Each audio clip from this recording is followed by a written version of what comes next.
pessoal, sejam bem-vindos a mais um episódio do Battistini Talks, aqui com meu amigo Juliano Machado. Tudo bom, Ricardo? Prazer em estar aqui com a gente. Prazer todo meu. Vice-presidente da Stellantis ou vice-presidente da RAM. Isso aí. Na verdade, você é o único, é o cargo mais alto da RAM, né? Isso, aqui na América Latina, sim, o cargo mais alto da RAM. Da RAM. E a RAM é um carro para poderosos, né? É uma picape para poderosos, na verdade. Né? A gente se orgulha muito de ser a única marca exclusivamente de picapes no mundo. É a única marca que só vende picapes. Que legal, parabéns, viu? E eu vejo aqui em São Paulo, ela quase não consegue passar nos corredores. Na verdade, acho que a gente até pode falar um pouquinho disso, por isso que a gente veio criando novos produtos, né? Para realmente poder entrar em todas as cidades, né? Antes a gente estava muito distante aí do paulistano médio, né? E a gente foi encontrando esses caminhos para chegar na cidade de São Paulo, chegar na cidade de Curitiba, chegar na cidade de Belo Horizonte. Porque ela é bem imponente, né? É um carro... Mas, Juliano, eu queria primeiro voltar um pouco atrás, assim, falar um pouco de você. Queria entender como foi que você entrou nesse mercado automobilístico, né? Você já passou por outras montadoras. Queria que você falasse um pouquinho lá do Juliano na USP. A história é um pouco longa. Eu me formei em administração, acho que contrapondo um pouco o que todos esperavam, né, que eu fosse um engenheiro mecânico. Eu sou formado em administração. Seu pai estudou? Meu pai é engenheiro agrônomo, então tem menos a ver ainda, né? Que legal. Mas acho que daí veio um pouco esse negócio do interior, veio um pouco essa história das picapes também, vem puxando lá de trás, né? Uhum. Meu pai sempre andou de picape, então tem uma história aí que a gente, que legal. A gente vem puxando aí do passado, né? Como chama seu pai? Guilherme Machado. E aí, então, você decidiu estudar na USP Administração. Isso.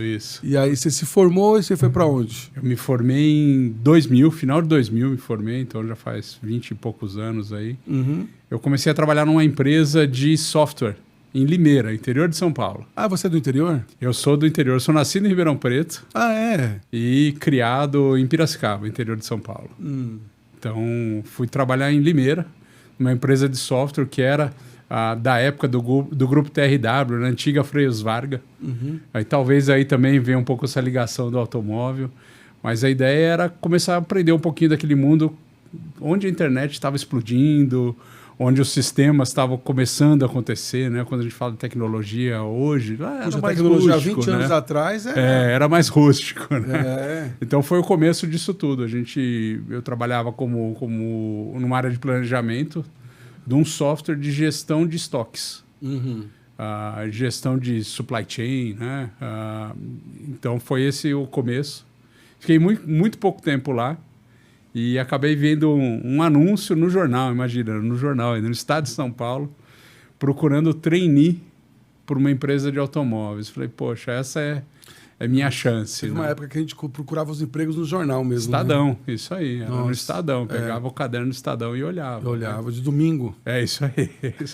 Então, nessa, eu acabei achando um anúncio, respondi esse anúncio e chamava trainee internacional. Então, duas coisas que me interessaram, né? A palavra trainee, palavra internacional.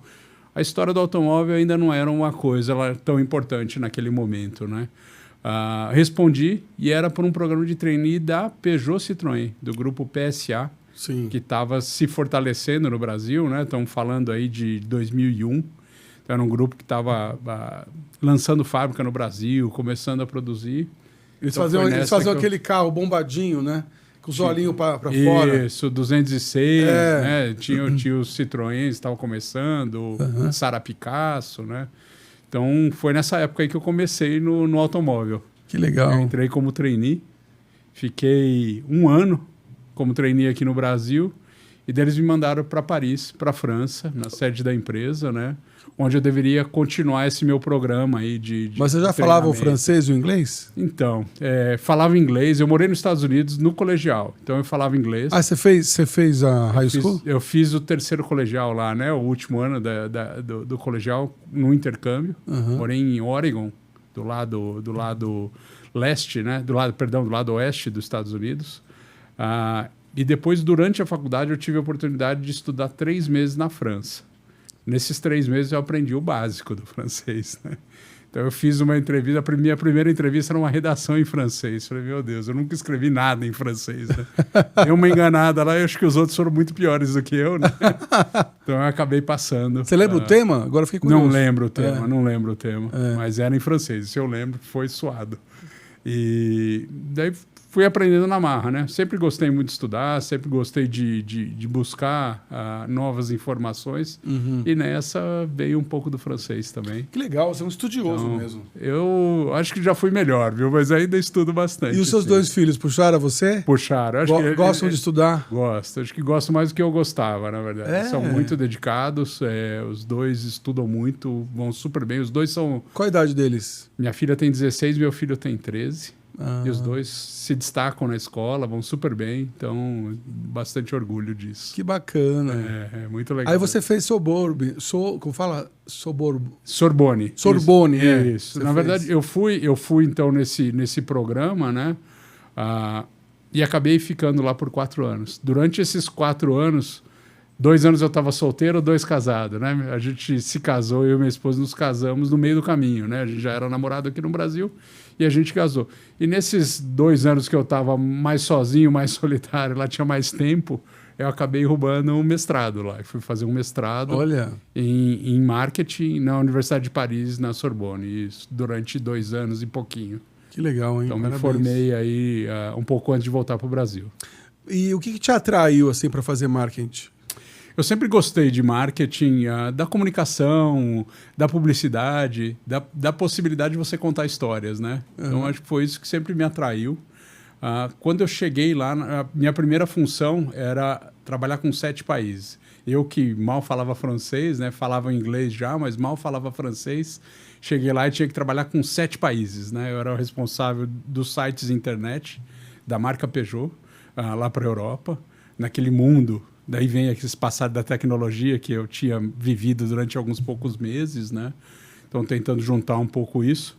E comecei a cuidar desses sites de internet falando francês e inglês com pessoas da Eslovênia, com pessoas da Suécia, com pessoas das mais diferentes línguas, né?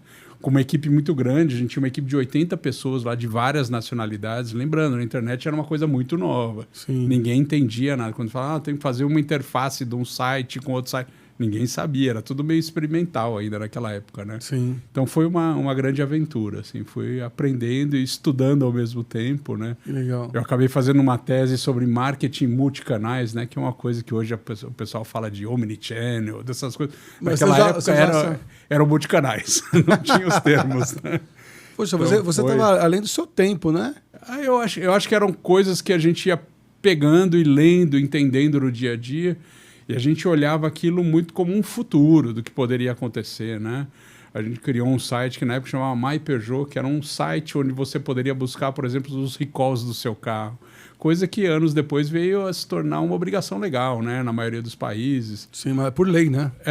Exato. Naquela época era uma coisa super inovadora. Você poder baixar seu boleto, pagar sua parcela, né? Nossa. Através do site. É um negócio que 20 e tantos anos atrás era super inovador. Você acha que foi a Peugeot que começou com isso? Eu acho que não, mas... Estava entre os que começaram, sim. Estava entre os que começaram, mas não era. Assim, já tinha algumas empresas que estavam um pouquinho mais avançadas. Mas depois de tudo isso, você foi promovido, né? Na verdade, eu não sei se eu fui promovido, mas me mudaram completamente de carreira. Eu voltei para o Brasil em 2006 para ser... Então você ficou 6 anos fora. Fiquei 4. Eu fui no meio de 2002, voltei no meio de 2006. Tá. E me trouxeram de volta para ser gerente regional de vendas aqui. Eu nunca tinha vendido um picolé na rua, né?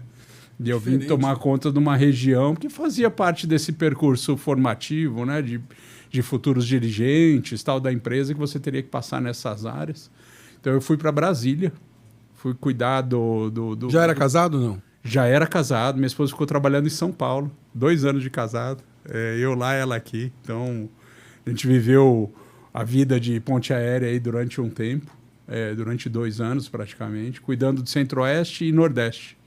Então eu viajava bastante essas regiões. Era bom que naquela época a gente também não tinha filhos, então no final de semana ela ia para lá, eu vinha para cá. Ou a gente se encontrava num terceiro ponto, né? Legal. Foi uma época muito boa, desafiadora, que eram coisas novas, mas muito boa. Ali você aprendeu o que é trabalhar com o Nordeste e com o Centro-Oeste, né? E vendas também, né? Aprender a realidade. Você falava com os concessionários, com o dealer? Direto com os concessionários, direto. Eu tinha acho que uns 10 concessionários mais ou menos que eu cuidava. Espalhados, né? A marca Peugeot era uma marca muito pequena na época, tinha praticamente um concessionário por estado, né? Então tinha muita viagem envolvida, viajava toda semana. Vivia aquela época do caos aéreo, né? A época do apagão aéreo, que foi bem complicado, né? Cheguei a passar finais de semana fora porque não tinha avião para voltar, porque cancelavam-se voos, né? Então foi bem difícil, Ô, Juliano, fala a verdade, você acha, numa negociação, como você trabalhou com o comercial, que a montadora chegava com o valor dela para o concessionário? Isso. Era assim, não era assim? Ou o concessionário aceita ou não aceita? Mais ou menos assim. Não tem o que... É uma relação, às vezes até complicada, né? Porque o concessionário só tem um fornecedor e a montadora só tem um cliente, né? Então, às vezes chega a ser uma relação bem complicada, mas assim, a gente tem que tratar isso da melhor forma para que isso seja bom para os dois, né?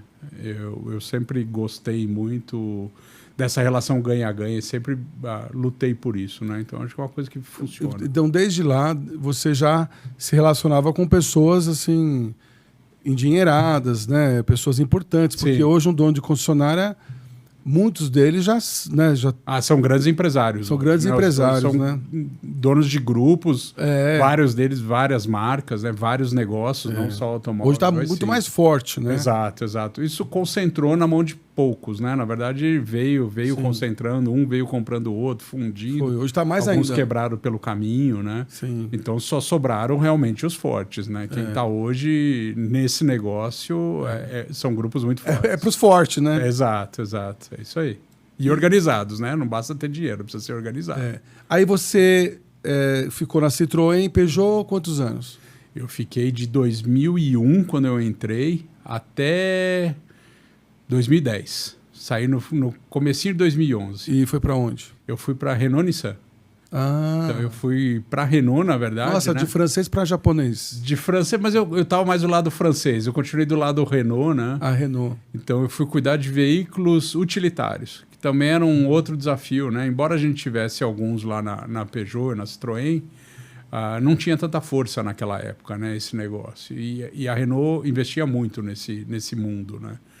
Então eu fui aprender outras coisas. O que é um veículo utilitário, como é que ele funciona. É muito importante no utilitário. Nossa, desculpa, o que é um carro utilitário? Quando a gente fala, é um furgão, uma picape. No caso da Renault era furgão, né? Mas o lado deles é o Renault Master, né? Tá. Furgãozinho de carga, né? Tá. Como é que a gente converte aqui? Aqui eu acho que já sei qual que é, tá. A gente vê na rua. Isso. Então eles têm aquele chassizinho também, que você coloca um baú, né? Então eu fui cuidar também dessa parte de implementações, de transformação de veículo. Como é que você transforma um furgão numa ambulância? Olha. Como é que você transforma um furgão num carro de transporte de presidiários, por exemplo? Como é que você implementa um baú? Então, todas essas coisas foram coisas que eu fui aprendendo. E a gente... Foi pela primeira vez, né, que a gente conseguiu... um veículo da Renault passou os veículos da Fiat, né? A Fiat vendia o Fiat Ducato na época, né? E a gente começou a vender mais Renault Master do que o Fiat Ducato, né? E eu acho que isso também acabou chamando um pouco a atenção na época da diretoria da Fiat, que se fundiu com a Jeep, né? Virou a Fiat Chrysler. E 4 anos depois apareceu um convite para vir trabalhar com Jeep no grupo FCA da época. Nossa, o Jeep arrasou, né? O começo foi uma loucura. E que nem eu estava conversando até antes, hoje, até hoje. Você que lançou, um dos que lançaram o Jeep aqui no Brasil. Em 2014, eu ainda na Renault, eu recebi um convite, né, para vir fazer o lançamento da marca Jeep, né, e da fábrica de Pernambuco, que estava começando a produzir o Renegade. Então eu vim nessa história. E a gente teve um namoro um pouco antes nessa história aí do Ducato. Vem cuidar de Ducato. Falei, poxa, não, Ducato não me interessa, agora eu passei vocês, né, não é o que eu quero. Mas daí acabou vindo com essa história da Jeep, né? E foi um momento muito intenso, assim, de pegar todo aquele DNA de FCA, que é uma dinâmica muito intensa, né? De uma Fiat líder de mercado, histórica, muito forte. Mas uma marca a gente só via Jeep na rua, impressionante. É impressionante. Não, até hoje, né? Até hoje. No semáforo aqui em São Paulo, tem 4, 5, 6 às vezes. Vocês estão de parabéns pelo trabalho. Foi um trabalho árduo lá no começo, né? E que eu acabei fazendo por pouco tempo. Eu fiz isso, o Jeep eu fiz por 2 anos. E depois já começou a minha história com a RAM, né? Com a RAM. E hoje você está na RAM há quanto tempo? Eu tô na verdade, desde que eu assumi em 2014, eu já tinha RAM. Mas não era uma coisa que estava no foco da empresa. Eu vim naquela época cuidar de... era CJDR, Chrysler, Jeep, Dodge e RAM. Então, eram as 4 marcas que a gente tinha. Eu não vi mais Chrysler na rua, sabia? Não, a Chrysler... A Chrysler, na verdade, a gente parou de trazer para o Brasil. Os Estados Unidos mesmo hoje está com um produto só. É uma marca que está sendo reestudada e redimensionada para ver o que ela pode ser, né? Como marca.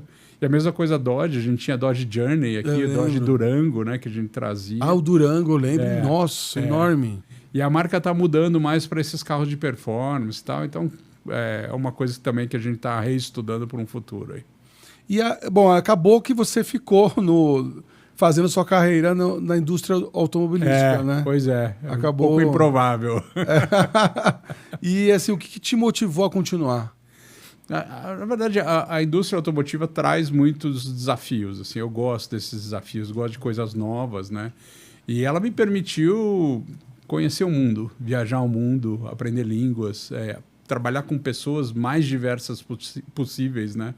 Acho que em poucas indústrias você consegue, dentro de uma empresa, ter qualquer tipo de carreira, né? Tem gente lá que estudou letras e está trabalhando, tem gente que estudou artes e está trabalhando, tem engenheiro civil, tem engenheiro mecânico, eletrônico, administrador como eu, tem de tudo lá dentro, né? Uhum. Então, é um ecossistema muito grande, né? Muito forte, a montadora, né? E esse negócio... Fala assim, eu gosto de carro, eu entendo de carro, entendo muito pouco de carro, assim, mecânica e tal, não entendo muito, não. Eu gosto do produto, eu gosto de ver esse produto sendo vendido. Uma pessoa, no Brasil principalmente falando, quando compra um veículo, aquilo é quase que uma realização de uma vida, né? É um sonho de uma vida. São poucas as pessoas que ainda mais aqui no Brasil, um né? Produto. Por causa do imposto. Exato. Os custos, os impostos, tudo, né? Tudo aqui é muito, muito elevado, né? Então, isso é legal. Quando você vê uma pessoa comprando, realizada, poder sair com o seu veículo, não importa se é o primeiro, segundo, terceiro, mas ela sai realizada, né? E eu acho que isso que é a minha maior satisfação. Acho que tem 2 momentos muito felizes na vida do brasileiro. Uma é que ele compra o carro e outra é que ele acaba de pagar, né? É isso. Porque não é fácil, né, Júlio? É verdade. O Juliano... E meu trabalho, quando ele acaba de pagar, é que ele se endivide de novo. Esse é meu trabalho. Você é muito carismático. Juliano, vamos falar um pouquinho da RAM, então. Qual é a sua visão sobre o futuro da RAM na América do Sul? A gente vem crescendo de maneira exponencial, né? A RAM, na América do Sul, no Brasil, a gente vem crescendo ela ano a ano. A gente espera crescer, a gente vai ter novos produtos. Acho que essa é uma parte importante, né? Porque uma marca, ela precisa se consolidar localmente. Então, a gente vai trabalhar com novos produtos. Daqui para frente, a gente vai ter outras coisas no nosso plano para os próximos anos. Mas também a gente segue as tendências. A gente vai continuar trazendo carros dos Estados Unidos. A gente vai continuar trazendo os produtos lá de fora que são tão icônicos, né? A gente vai evoluir conforme eles evoluem, com a eletrificação de produtos também. Então, tem muita mudança aí para acontecer. Que legal. Nos próximos anos, né? Eu não vou dar aqui um horizonte, porque ainda está um pouco cedo, mas a gente vai evoluir. O importante de uma marca, ela está consolidada no Brasil. A gente falou de impostos, a gente falou tem a dificuldade de logística, tem os custos. Se consolidar no Brasil é fundamental para uma marca. Então, nós precisamos, no Brasil e na América Latina como um todo, né? Falando de Argentina e outros países, a gente precisa estar implantado aqui, ter raízes aqui. Então, sim, a gente vai continuar importando, sim, a gente vai continuar produzindo aqui, assim como a gente já faz com a Rampage lá em Pernambuco, né? Que está sendo um grande sucesso. Hoje, você falaria que o Brasil está em que número para a RAM?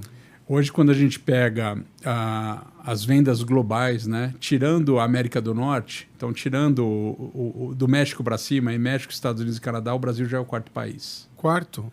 Tá ruim, né? Hoje a gente briga com o México para ser o 3º. Não, então quem é o primeiro? Estados Unidos. Estados Unidos disparado, segundo o Canadá. Segundo o Canadá? É. Nossa, Canadá. Tem uma tradição de picapes muito grande, né? Muito grande. E a marca é muito forte.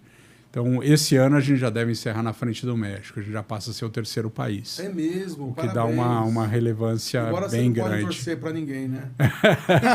Posso torcer contra, né? Não pode torcer contra, É isso aí, mas estamos crescendo sim. E daqui para frente a marca também vai expandir em outros mercados, né? A expansão é muito tímida ainda na Europa, é muito tímida na África, na Ásia. Quem está em último lugar? Uma curiosidade minha. Das regiões, assim? Das regiões onde a gente tem menor atuação é na Ásia hoje. Na Ásia. Na Ásia. Tem muita marca de picape implantada localmente na Ásia, né? Estamos falando principalmente das marcas asiáticas. Muito na Tailândia, muito na China agora, né? A China está despontando bastante na produção agora de picapes também. É mesmo. E, bom, a gente vai brigar por nossa fatia, né? Como que... O que você diria? Qual é o perfil do cara que tem uma picape, que nem uma Ram? Então, é difícil falar de perfil, porque né? você conversa com muita gente. Conversa. Pode ser uma coisa... Essa é uma coisa. Eu acho que é importante, o que me dá esse trabalho, me dá a oportunidade de também falar muito com os clientes, né?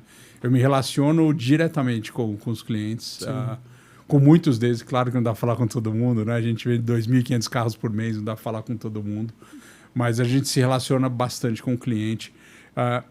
Eu acho que dá para falar assim, o cliente, ele é simples. A gente imagina, às vezes, um cliente está comprando um carro de 500 mil reais e tal. O luxo para ele é uma coisa um pouco diferente, né? Ele quer, claro, ter um produto de luxo, mas ele não é o cara que vai ficar necessariamente ostentando aquilo.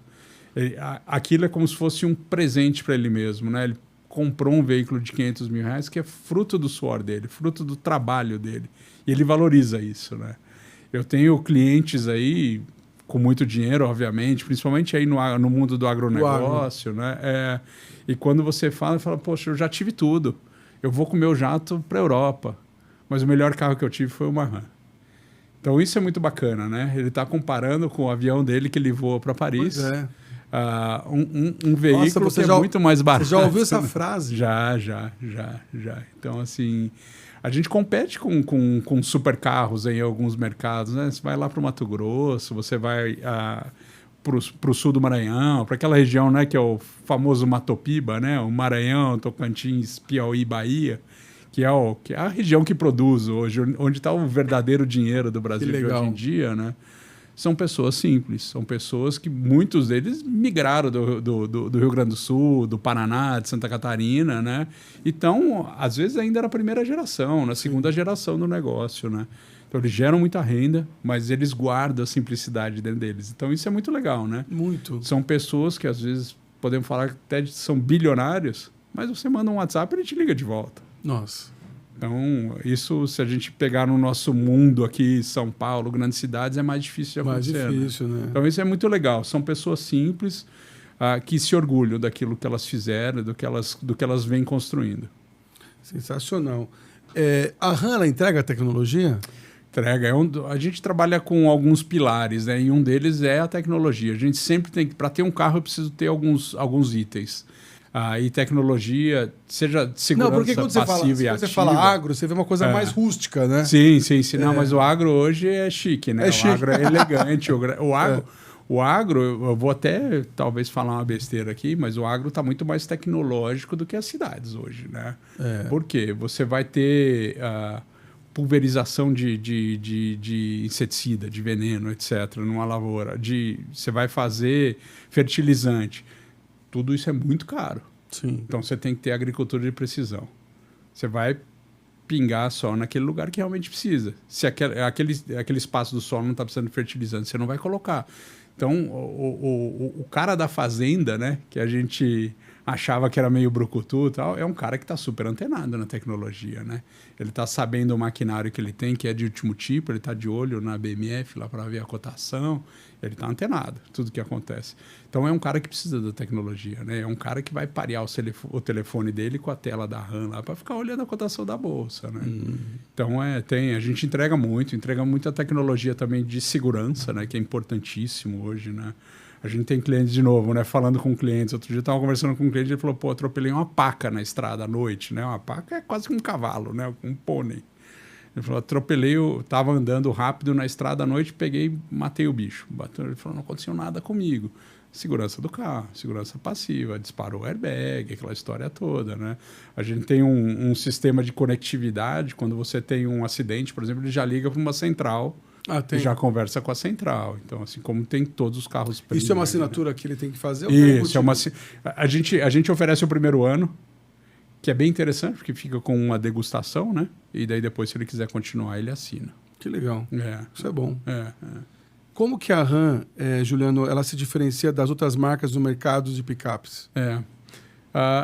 Eu acho que a gente tenta casar conforto, tecnologia. São duas coisas que às vezes as pessoas não conseguem colocar direito, né? E a gente atua muito próximo do nosso público-alvo, fazendo eventos, falando a língua deles, comunicando do jeito que eles querem que a gente comunique. Então, enquanto as pessoas vão botar um dinheiro lá e vão fazer uma propaganda na televisão, etc., eu vou fazer um churrasco. Aliás, eu vi um evento seu maravilhoso. A gente faz vários. Parecia que estava no Texas. É isso. Que é o que o sujeito gosta, né? Homem ou mulher, pouco importa, mas são o que eles gostam. Churrasco. É uma tradição. Eu brinco um pouco, né, que o cliente da RAM ele é um pouco tradição, não estou confundindo, não tô falando da TFP aqui, mas estou falando tradição, família e propriedade. São coisas que eles gostam. Tradição muito ligada à religião, muito ligada à família, né?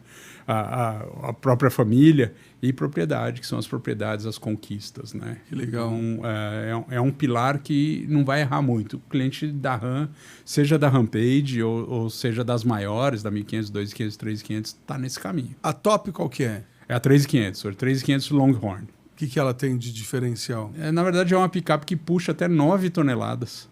Caramba! Então, você pode colocar um trailer aí com 6 cavalos mais um apartamento que ela puxa. Você tá brincando? E é o símbolo do Texas, né? É o símbolo do cowboy. Então, a gente tem ela até na opção do antigo Sai Blusa, né? Para quem tem mais de 40, né? 2 cores. Então, a parte de baixo é marrom, a parte de cima é branca. Então, você tem um carro aí bem texanão, assim, né? Bem interior dos Estados Unidos, né? Que o pessoal adora. Você anda de RAM? Eu ando. Qual que é a sua? Eu tenho uma Classic, uma 1500 Classic. E qual ela é? Na verdade, a Classic é uma série que a gente até acabou ela agora. A gente parou de vender ela agora. Não tem mais? Não tem mais. Quem comprou, comprou.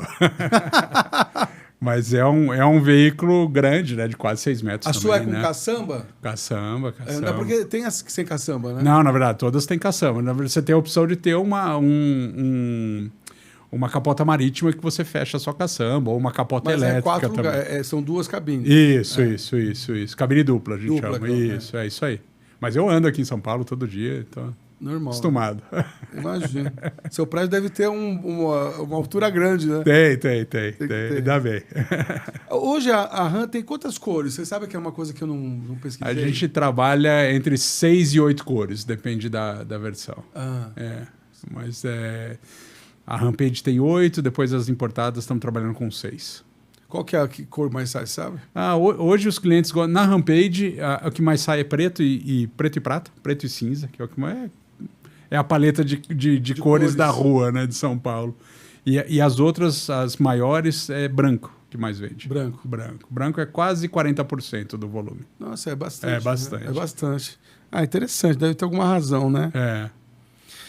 E hoje, como CEO, né, eu sei que lá não é certo falar corporativamente, mas você que está liderando aí a RAM, quais são os seus principais desafios hoje?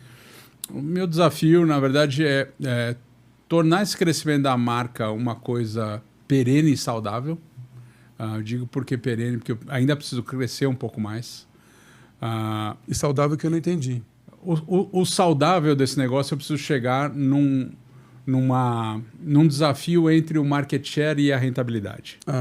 Não necessariamente eu preciso fazer um market share absurdo. Eu preciso fazer uma rentabilidade saudável.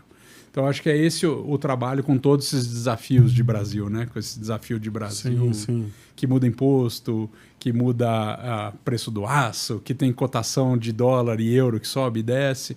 Então, como é que a gente equaciona esse negócio? Porque eu sempre falo, eu não preciso ter volumes relevantes, eu preciso ter uma margem relevante. Lembrando que no nosso grupo Stellantis aqui, eu ainda tenho Peugeot, eu não, né? Mas os meus colegas aqui, Peugeot, Citroën, Jeep, Fiat, que são marcas colossais, né? A Stellantis hoje tem 1/3 do mercado brasileiro de automóveis. Então, são marcas, todas elas muito grandes, né?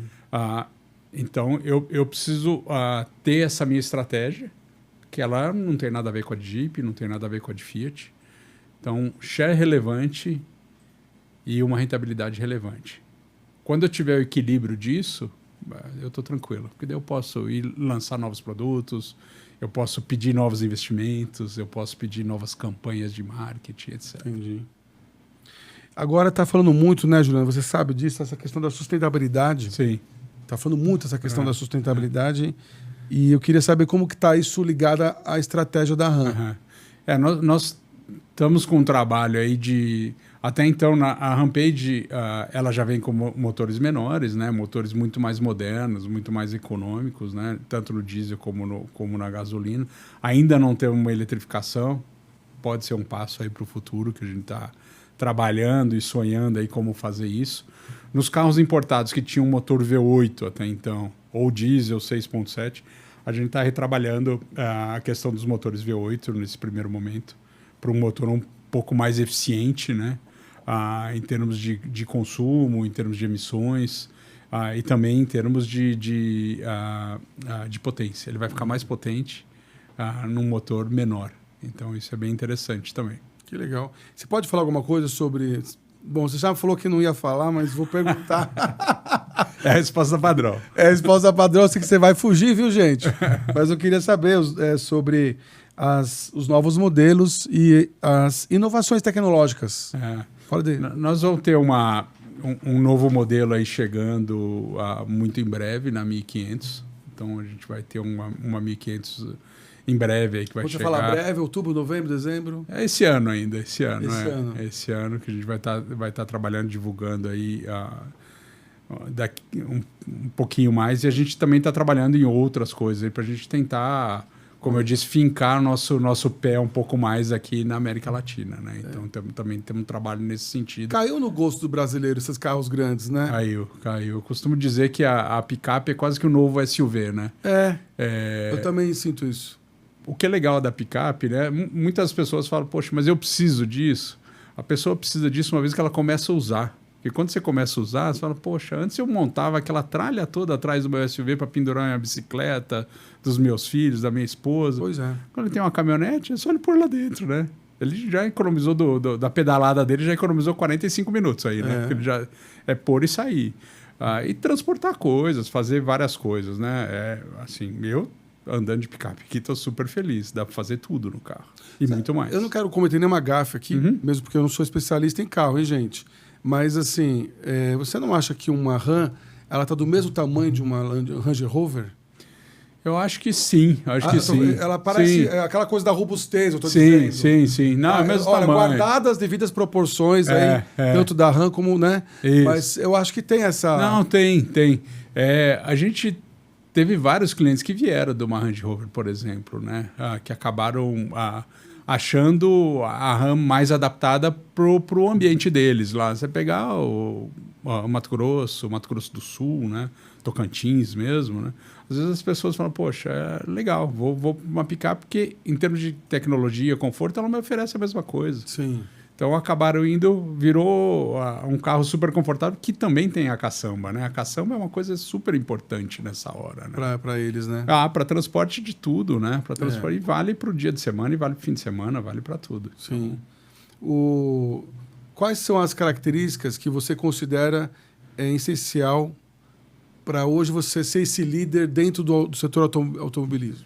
Eu acho que o aprendizado, eu acho que é uma coisa importante. Você tem que estar sempre aprendendo, porque as coisas se transformam, né? As pessoas se transformam.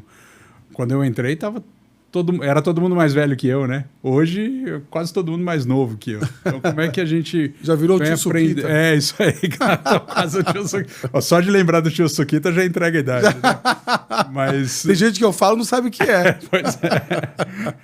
Então, eu acho que esse aprendizado de lidar com pessoas, de tomar decisões, eu acho que decisões, não necessariamente elas precisam ser rápidas, quando muitos pregam, né? Mas elas têm que ser assertivas, né? A gente tem que tomar decisões que façam a coisa ir para frente. Claro que a gente pode errar e a gente vai errar e a gente deve errar, mas a maioria das vezes a gente tem que acertar, né? Então, eu acho que essa humildade de aprender é uma coisa importante para você estar numa cadeira como essa que eu estou hoje, né? Parabéns. Onde você chegou. Eu acho que esse trabalho de tentar entender a indústria, tentar entender o cliente, né? Muitas pessoas acham que é só vender, né? Vamos lá, tem um carro, vende. Mas se você não entender por que o cliente quer aquilo, por que ele valoriza tanto sua marca, eu tenho clientes que são embaixadores, assim, eu costumo até brincar, às vezes, que eles parecem os Minions, né? Daquele do filme. Porque você fala, faz tal coisa, eles vão lá e brigam por mim, brigam pela minha marca, brigam pelo meu produto. É bem interessante. Assim, eles são apaixonados mesmo. Então, quando você consegue criar essa comunidade, que é um pouco do que você tem com as pessoas, né? Você tem uma comunidade. Sim. Então, eu criei uma comunidade de amantes. A empresa, né? Nós criamos juntos. Defensores, né? Defensores. Eu acho que isso ajuda demais. Assim. Lógico que eu preciso trabalhar, que eu preciso de dinheiro, preciso pagar minhas contas, mas eu faço com muito prazer. Assim, é uma coisa que eu gosto. Não, dá para sentir no seu olhar. E hoje você está com quantas concessionárias? Hoje nós temos 130 concessionárias no Brasil. É bastante. Hein? Tivemos um plano de ampliação aí há uns 2, 3 anos. Temos mais algumas aí para abrir.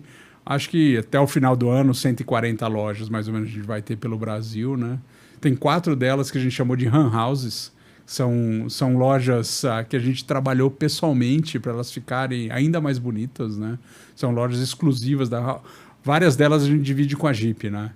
E essas Han Houses são exclusivas. A gente criou uma aqui na Avenida Europa, aqui em São Paulo, super bonita, no comecinho da Avenida Europa. Tem uma lá em Alphaville. Olha que legal. Daí a gente abriu uma em Goiânia, que Goiânia é quase que o nosso Houston, né? Nossa Dallas, nosso Texas. É impressionante. Goiânia, né? Todo mundo anda de picape. Homem, mulher, papagaio, periquito. Todo mundo anda de picape. E abrimos uma faz um mês, mais ou menos, em Floripa. Que Floripa é um outro lugar interessante. Você fala, Floripa não tem nada a ver com picape, não tem nada a ver com RAM. Na hora que a gente começa a entender o cliente, para onde que o cliente do Mato Grosso vai no verão? Floripa. Ele vai para Floripa, ele vai para Balneário Camboriú. Ele não vai para o Rio de Janeiro. Porque lá é onde está o dinheiro antigo. Não é lá que ele vai. Ele vai para Floripa, Balneário, Itapema, aquela região. Me falaram, e isso precisa verificar, que mais ou menos 25% das vendas daquela região lá está sendo vendido para pessoas do Centro-Oeste. É mesmo? Em termos de imobiliário, né? Então lá eu preciso ter um ponto, né? Lá eu preciso ter uma concessionária onde o cara se sinta na casa dele. Olha só. Esse conceito da Han House que a gente criou é muito mais do que vender carro. É uma casa de amigos, né? É um ponto de encontro. Fazer uma confraria. Que a gente tem feito muito, né? Chega final de semana, a gente tira o carro do showroom e faz um encontro, faz uma degustação de cerveja, faz um desfile de roupa. Já fizemos de tudo. Show, já fizemos de tudo nessas lojas. Rodeio. Rodeio lá dentro ainda não, mas é uma ideia. Que é um mundo que a gente gosta muito, assim, funciona muito para o nosso cliente, né? Às vezes o rodeio tem um lado polêmico, né? Que ainda é difícil explicar para todo mundo, né? Da história com os animais e tudo mais, né? Que é muito ao contrário, né? Hoje tem veterinários, tem cuidadores, o touro monta poucas vezes no ano, não é que ele vai todo final de semana lá fazer um rodeio. Então tem um cuidado e uma preocupação. São animais que valem milhões às vezes. Sim. Né? Então o dono não vai deixar esse boi fazer qualquer coisa, esse touro fazer qualquer coisa.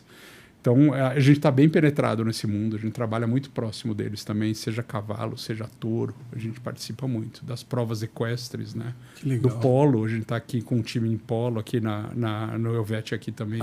Você apoia o polo? A gente trabalha com uma equipe que é a Prata Polo, né? A RAM Prata Polo do Felipe Prata. Que legal. A gente participa também. Então, estamos nesse mundo. A nossa forma de comunicar é muito próxima do cliente, né? Que legal. Então, de novo, ao invés de eu ficar fazendo um jornal à noite na televisão, com esse dinheiro eu faço quase meu ano inteiro nesses patrocínios. Faz mesmo. Nesses patrocínios. Você precisa usar a cara preta, a carne cara preta é ótima. Já trabalhamos com eles também. A gente divide com eles hoje o patrocínio de uma carreta, né, que é a carreta churrascada, que a gente patrocina, e eles patrocinam também. Legal. A gente já fez vários eventos lá em BH com eles. Eu vi um evento seu muito legal. Eu ia perguntar, mas eu me esqueci. Mas eu preciso até falar com eles, porque assim, ideias a gente tem outras aí. Fala com o Fred, eu vou depois passar o telefone. Sei. Eu queria saber como que você lida com a pressão de tomada de decisão no ambiente corporativo. Eu acho que a pressão a gente tem todo dia, né? A gente aprende a conviver. Às vezes, acaba nem virando tanta pressão assim, né? Eu acho que quando a gente tem um plano, e quando esse plano está detalhado e ele está dividido com toda a organização, fica mais fácil. Você não precisa assumir o risco sozinho, você não precisa tomar a pressão sozinho. Então, eu acho que esse é um lado que é importante e funciona bem. Então, assim, eu acho que eu tenho... No momento que eu aprendi isso, eu passei a ter muito menos estresse do trabalho. Porque eu sei que as decisões são colegiadas. Eu sei que elas não são tomadas sozinhas. Claro que quando precisar a gente vai tomar ela sozinho, mas é a minoria das vezes. Então, tranquilo. Ô, Juliano, quais são os pilares? Eu não te perguntei da RAM. E tem algum significado RAM? O R, o A e o M? Não, na verdade o RAM vem de um animal, né? Que é o carneiro montanhês. É o ram nos Estados Unidos. O carneiro montanhês é o ram, que é o carneiro de chifre enrolado. Que vive nas montanhas rochosas. Tal. Então ele é um bicho, ele é um animal, o ram. Então não tem... A letra não é um acrônimo para nada, não. Ele é um animal mesmo que, inclusive, estampa os nossos carros, né? Sim. Aquele animal que está lá na frente é o ram. Então a pronúncia certa é um ram. Ram nos Estados Unidos, isso. É que aqui, de novo, a gente precisa se adaptar ao mercado, né? Ao que falam nossos clientes. Nossos clientes carinhosamente falam que é um bode. Não falam nem que é um carneiro montanhês, né? Mas é o bode, que só tem aqui. Que bodinho pequeno esse. É isso. E acho que como pilares, a gente trabalha muito a tecnologia que a gente falou aqui, o conforto, a robustez dos produtos, né? E tem uma coisa que é importante na RAM, é durabilidade. Então é uma coisa que a gente trabalha muito, esse conceito de durabilidade. É um produto que precisa durar. Ele precisa ser forte o suficiente para durar. Precisa passar para o próximo dono um carro super resistente ainda. Então, assim, ele é um carro muito durável. Então, são coisas que a gente trabalha. Queria que você fizesse um convite aqui para as pessoas que têm picape, mas ainda não têm uma RAM. Para trocar e escolher a RAM. O que você falaria para essas pessoas? Eu acho que fazendo uma defesa aqui da RAM, né? Eu convido primeiro a conhecer, sentar, dirigir uma RAM. A gente fala muito que é a marca do poder inigualável, né? Então essas pessoas elas vão entender o que é o poder. Eu não estou falando só o poder do produto, não. É o poder do cliente. O poder do cliente que está dentro de uma RAM. Essas pessoas são as pessoas que mudam o mundo. As pessoas que vão poder mudar o Brasil. Vão poder buscar um futuro melhor, seja para o nosso país, seja para os seus filhos, seja para a sua família. Então, ter uma RAM é mais do que um estado de espírito, né? Mais do que ter um produto, é ter o produto, é ter o melhor produto do mercado hoje. É um produto que vai ficar como um legado, que vai ter um futuro, uma robustez, uma durabilidade. E além de todo o conforto que ela entrega, tecnologia e segurança. Sensacional, ó. Eu acho que eu vou comprar uma RAM. Não, sério, meu. A gente tem desconto para amigos, então só buscar. Tem alguma coisa que eu não te perguntei que você acha que faltou eu comentar aqui com você sobre a RAM, sobre a sua vivência executiva? Não, eu acho que é isso, Ricardo. Eu acho que a gente passou tudo. Eu posso ficar falando aqui 20 horas sobre RAM, mas eu vou deixar todo mundo entediado. Então, eu acho que é isso. Eu queria agora te fazer algumas perguntas para ver o que você pensa a respeito. Perfeito. Pode ser? Claro. Vamos lá. Casamento. É fundamental. Na verdade, hoje, sem minha esposa em casa, eu não poderia fazer tudo que eu faço, de viagens e tal. Então, ela é o pilar da nossa casa. É ela quem manda. Tá importantíssimo. Certo. Filhos? Filhos é um must-have, né? Eu acho que a gente nasce para ter filhos. Quando a gente fala, mas isso é meio estranho. A raça humana ela só vai continuar se a gente tiver filhos. Ter filhos é transmitir a sua história, transmitir o seu legado, transmitir para o futuro a sua mensagem. Então, acho que é importantíssimo também. O que você está achando da sociedade atual? Estou achando confusa, muito confusa. Eu acho que a gente está num caminho que a gente não sabe onde a gente vai chegar ainda. Infelizmente, toda essa dicotomia, seja de esquerda, direita, seja de política, seja de ideologias diversas, seja de anúncios aí de fim de mundo, começo de mundo, renovação do mundo, eu acho que a gente está numa sociedade ainda muito confusa. Um lugar. Minha casa.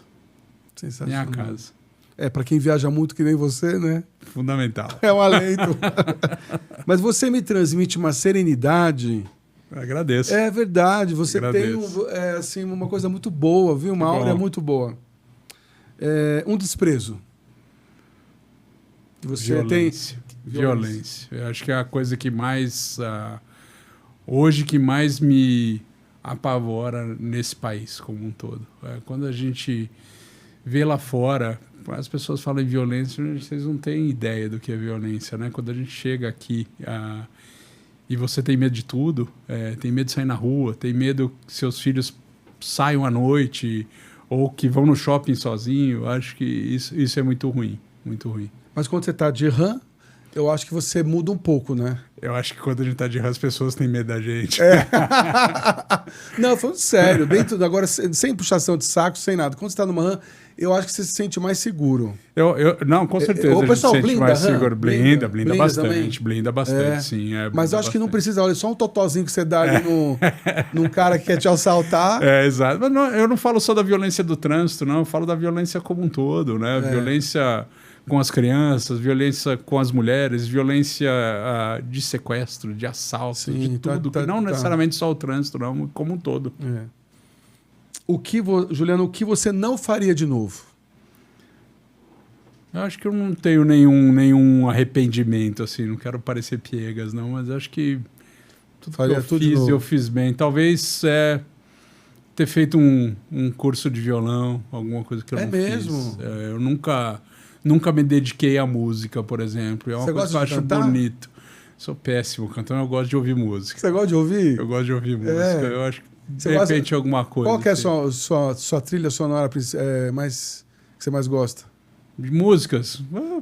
Eu sou meio genérico. Eu vou do U2 a Chitãozinho e Chororó, então eu sou meio genérico. Assim, eu gosto de músicas como um todo, assim, músicas que tenham história, que falem, que contem uma história. Eu acho pelos seus eventos você vai ter que gostar mesmo de sertanejo.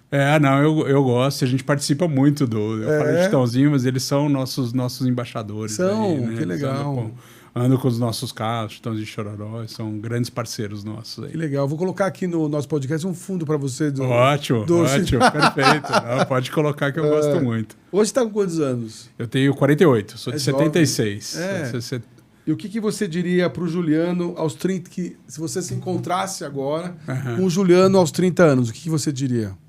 Se cuide melhor, você tem um futuro longo aí, se cuide melhor, porque... Daqui para frente, né? Só Deus sabe. Então, se cuide.